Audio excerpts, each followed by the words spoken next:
Hi, higher level accountant there, fifth years. I'm just going through the question, part B of the question you had to do for your cash budget. So on the right hand side here, you'll see that there's the cash budget question.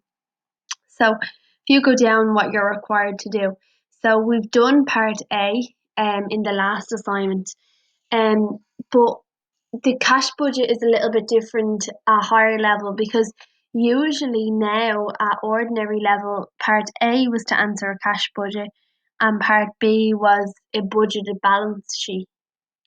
But in higher level, part B is usually a budgeted profit and loss account rather than a budgeted balance sheet. If that kind of makes sense. So just remember then just for part B of a cash budget question at higher level is always a budgeted profit loss account instead of a balance sheet like it is at ordinary level. So I'm just going to go through it at the side here, okay? So this is the layout. So I'm going to upload this um to the page to Teams, and I want you to just bear in mind the layout will never change. The layout is always the same. It's only very small, so it's very easy to kind of understand. So just remember this layout for the budgeted profit and loss account for a cash budget. Very small, so all your work is really in part A. But so let's go through this now. So sales, okay, go to our question. Our sales up the top here. So sales is this figure here. That will go here. Less cost of sales. Material, another word for material is basically purchases. Okay, so you can put purchases there if you want. So it's the same as normal usually. Material or purchases is this figure here, and that comes from over here in the question. That's our purchases total. Okay, now our labor. Okay, so we have part A done out. When we have part A done out, it looks like this, and we've all done it already.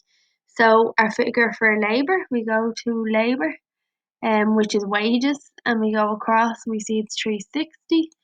So that's our figure there. Variable overheads, again, we have done this already. We've done this out in part A. That's our variable overheads. Fixed overheads then. So our fixed overheads is, we've done it over here again. So that's our fixed overheads figure there. Okay, and we add them all up, and we take our cost of sales away from our sales and we get our gross profit. Okay, next is depreciation. So our depreciation here, we go back to our question, we'll see that it says, if we go down, equipment will be purchased on the 1st of July, costing 42,000, which will have a useful life of 5 years. So it only has a life of 5 years, okay? So what we do there is 42,000, okay? And so let's find out how many months is in 5 years. So we go 12 multiplied by 5, we'll know that there's 60 months in 5 years. So 42,000 is the amount of cost, divided by 60 because it's expected to last 60 months. So it's going to depreciate €700 a month, okay? So we know it's going to depreciate €700 a month. And how many months do we have it for? We see 1, 2, 3, 4, 5, 6. So 700 multiplied by 6 gives us, or multiplied by, 700, multiplied by 6 months gives us, because it depreciates €700 every time, gives us 4,200. Okay?